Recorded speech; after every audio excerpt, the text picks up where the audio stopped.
Saudara, Demokrat Nasdem sudah setahun jalin kemesraan. Ternyata sama sekali tidak menjamin akan berakhir bersama. Meski menjalani masa-masa indah, lengket kayak perangko, pada akhirnya Demokrat di PHP oleh Nasdem. Anies dan AHY yang selama ini digadang-gadang akan berduet dalam Pilpres 2024 justru kandas setelah Anies Baswedan menggandeng Ketua Umum PKB Muhaimin Iskandar jadi cawapresnya. Sakit hati ditinggal teman koalisi. Ketua Majelis Tinggi Partai Demokrat Susilo Bambang Yudhoyono menyebut ada dalang di balik buyarnya duet Anies AHY. Siapa sosok yang dimaksud jadi pengganggu kemesraan itu? Saudara, pengkhianatan Anies yang berpaling ke Caimin meninggalkan luka mendalam bagi Demokrat. Respons keras pun diberikan Demokrat dengan langsung mencabut dukungan terhadap Anies Baswedan. Maka otomatis Demokrat hengkang dari Koalisi Perubahan untuk Persatuan KPP. Tak ingin membuang-buang waktu, Demokrat segera mengambil langkah move on, melupakan Nasdem yang dulu teman sekarang malah bersetegang. Dukungan kepada saudara Anies Baswedan sebagai calon presiden dalam Pilpres 2024. Yang kedua, Partai Demokrat tidak lagi berada di dalam Koalisi Perubahan dan Persatuan KPP karena telah terjadi pengingkaran terhadap kesepakatan. Ketua Majelis Tinggi Partai Demokrat Susilo Bambang Yudhoyono SBY tak bisa menahan untuk menumpahkan kekecewaan atas langkah Nasdem dan Anies menggandeng Caimin. SBY bahkan menyentil Anies dan Partai Nasdem tidak jujur dan tidak amanah.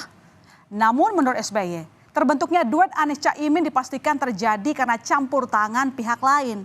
Nah, ini nih yang bikin heboh, saudara. SBY dengan yakin mengatakan adanya pekerjaan politik tingkat tinggi alias mastermind dari pemilihan Cak Imin jadi cawapres Anies. Bahkan SBY menambahkan ada Menteri Jokowi yang aktif melobi Demokrat membentuk koalisi baru bersama PKS dan P3. Dan yang bikin suasana makin panas, SBY menyebut gerakan menteri itu diketahui oleh Pak Lurah. Menteri masih aktif dari Kabinet Kerja Pimpinan Presiden Jokowi secara intensif melakukan lobby termasuk kepada Partai Demokrat dengan menawarkan mengajak membentuk koalisi yang baru, koalisi Demokrat, PKS dan P3. Yang bersangkutan mengatakan yang disampaikan itu, inisiatif ini sudah sepengetahuan Pak Lurah. Semua gerakan, manuver, proses politik yang seperti ini penuh dengan hingar-bingar, yang berkaitan dengan koalisi dan pasangan capres dan cawapres, katanya ada mastermind-nya. Sementara itu Presiden Joko Widodo membantah ikut campur dalam terbentuknya koalisi PKB Nasdem atau perjodohan Anies Baswedan dan Muhaimin Iskandar. Jokowi mengatakan pertemuannya dengan Ketua Umum Nasdem Surya Paloh pada Kamis lalu di Istana tidak membicarakan seputar wacana duet Anies dan Caimin. Presiden Jokowi kembali menegaskan dinamika politik menjelang Pilpres bukan urusan presiden, melainkan kewenangan partai politik. Ya, pertemuan biasa. Iya, memang pertemuan biasa. Apa? Tidak ada sama sekali. Tidak ada. Urusannya ketua partai, urusannya partai, bukan urusannya presiden. Menteri Sekretaris Negara Pratikno yang ikut mendampingi pertemuan Presiden Joko Widodo dengan Ketua Umum Nasdem di Istana Merdeka Jakarta memastikan tidak ada pembahasan soal masuknya PKB ke koalisi Nasdem atau duet Anies dengan Cak Imin. Pratikno bilang pertemuan Presiden Joko Widodo dengan Surya Paloh yang berlangsung selama 30 menitan itu cuma membahas hal yang ringan-ringan saja. Surya Paloh saat itu menyampaikan ke Presiden tentang suasana politik yang dingin-dingin saja. Mensesnek membantah adanya isu istana intervensi duet Anies Caimin. Kami di istana tidak mencampuri urusan pencapresan, pencawapresan sama sekali. Pak Presiden juga tidak mencampur itu. Apalagi menghalangi seseorang untuk menjadi cawapres sama sekali tidak benar. Dan realitanya Bapak Presiden ya tidak tahu menau gitu. PKB tidak memberitahu, Pak Surya Paloh saat jumpa kemarin juga tidak memberitahu gitu. Jadi sama sekali tidak tahu dan tidak ada maksud sekalipun untuk menghalangi seseorang. Iya, saudara. Pernyataan SBY tersebut memunculkan kembali kode Pak Lurah ke permukaan. Setelah sebelumnya, kode Pak Lurah disinggung Presiden Joko Widodo dalam pidatonya di sidang tahunan MPR 2023 pada Rabu 16 Agustus lalu. Saat itu, Jokowi mengungkapkan banyak pihak saat ditanya soal Capres dan Cawapres mengaku belum ada arahan dari Pak Lurah. Presiden Joko Widodo mengaku sempat bingung, siapa sih sebenarnya sosok Pak Lurah yang dimaksud? Sampai akhirnya Presiden tahu. Sebutan Pak Lurah yang dimaksud adalah dirinya sendiri. Di depan sejumlah ketua umum partai politik, Jokowi lantas menegaskan posisinya bukan lurah, melainkan Presiden Indonesia. Setiap ditanya Capres dan Cawapresnya, jawabannya belum ada arahan Pak Lurah.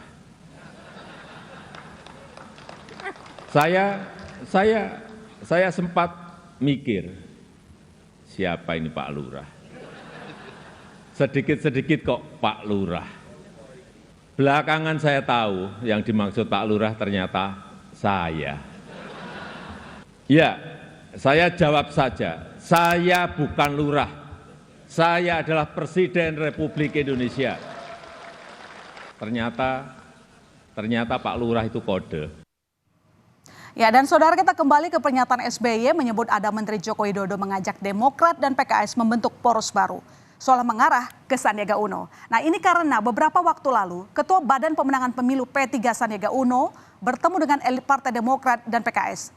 Pertemuan tersebut diduga merupakan gerakan Sandi mengajak kedua partai untuk membentuk poros baru bersama Partai Demokrat. Mengingat posisi Sandi yang juga belum pasti sebagai bacawa pres Ganjar. Namun dugaan tersebut langsung ditepis oleh P3. P3 mengatakan pertemuan Sandiaga Uno dengan para elit politik tersebut adalah untuk mengajak Partai Demokrat dan PKS agar mendukung bakal calon presiden Ganjar Pranowo. Tapi sejauh ini P3 mengikat kerjasama politik dengan PDI Perjuangan sebagaimana hasil Rapimnas 5 dan juga hasil Rapimnas 6-nya merekomendasikan Pak Sandiaga Uno sebagai calon wakil presidennya Pak Ganjar. Nah, proses politik itu sedang berlangsung. Selama keputusan Rapimnas itu belum diubah, maka itu tidak ada rencana poros-poros baru. Kemudian dalam konteksnya kita mendekati Demokrat dan juga PKS, ya sebagai ikhtiar, barangkali mereka biasa diajak memperkuat koalisinya Pak Ganjar. Nah, jika kita berandai-andai nih, kalau memang poros Sandi AHY bakal terbentuk, kira-kira bisa menguntungkan atau tidak.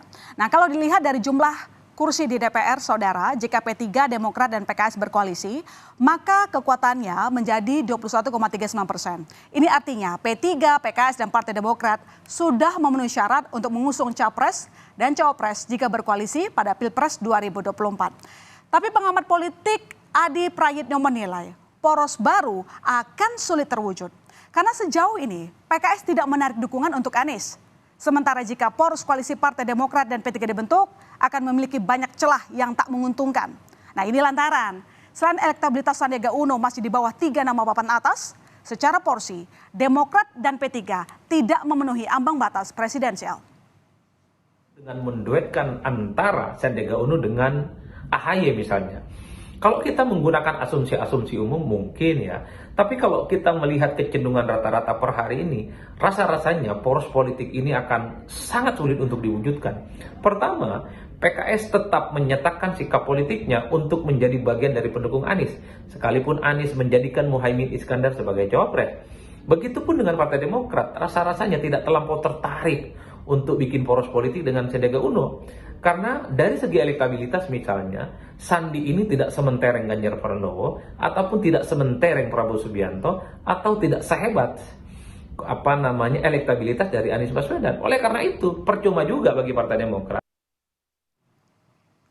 Retaknya hubungan Anies dengan Demokrat ini memang tidak terduga. Soalnya nih, baru Jumat pekan lalu atau seminggu sebelum gonjang-ganjing terjadi, Anies dan tim 8 koalisi perubahan untuk persatuan sempat sowan ke kediaman SBY. Nah, saat itu Anies mengatakan komunikasi masih terjalin sangat baik. Bahkan sempat membahas strategi pemenangan Pilpres 2024. Malam itu Anies mengatakan mendapat wejangan dari SBY untuk mempersiapkan tim dalam strategi pemenangan. Memberikan kepada kita semua beberapa catatan-catatan yang perlu menjadi perhatian yang terkait dengan kondisi kekinian. Jadi diskusinya tadi guyup, diskusinya tadi mendalam, dan membuat kita semua merasa punya bekal yang lebih baik untuk menjalani masa-masa bulan-bulan ke depan. Tapi kemudian Demokrat kaget tiba-tiba ada perubahan besar. Soalnya sebelumnya AHY sudah mendapat surat pinangan dari Anies untuk menjadi cawapres. Sepucuk surat tersebut dibeberkan sejumlah kader Partai Demokrat. Salah satunya dari Andi Arief di akun media sosial X miliknya. Begini isi lengkap surat dari Anies untuk AHY, saudara. Melalui pesan singkat ini, kami bermaksud menyampaikan harapan agar Mas AHY berkenan untuk menjadi pasangan dalam mengikuti Pilpres 2024. Nah, surat yang ditandatangani Anies itu diklaim Demokrat dibuat pada 25 Agustus 2023 lalu dan disaksikan oleh 2 orang. Sebuah pil pahit yang harus ditelan oleh AHY. Sudah diberi angin segar, diberikan harapan besar, tiba-tiba ditinggal begitu saja alias gagal jadian. Kepalang sakit hati pasca Muhaimin Iskandar dipilih jadi pendamping Anies Baswedan, dukungan terhadap Anies Baswedan juga langsung dihentikan, termasuk mencabut semua baliho bergambar Anies. DPD Demokrat Jatim misalnya menginstruksikan pada kader di seluruh Jawa Timur untuk menghentikan sosialisasi Capres Anies Baswedan. Langkah ini mengikuti keputusan hasil rapat Majelis Tinggi Partai Demokrat. Konsistensi dan dukungan kepada baca pres Koalisi Perubahan untuk kemudian memutuskan untuk tidak lagi melakukan sosialisasi tersebut karena menilai bahwa situasi ini adalah situasi yang sangat fundamental dampaknya kepada kesinambungan dari kebersamaan Partai Demokrat. Dan langkah-langkah yang diambil oleh kader-kader ini adalah langkah yang kemudian juga memang diketahui oleh DPP dan bisa dimaklumi. Ya saudara, inilah politik tidak mengenal kawan sejati. PDKT-nya sama siapa, jadiannya sama siapa. Memang ya jodoh itu misteri. Oke, kita kembali ke Partai Demokrat yang sejauh ini belum menentukan sikap kemana hatinya akan berlabuh selanjutnya. Nanti kita nantikan.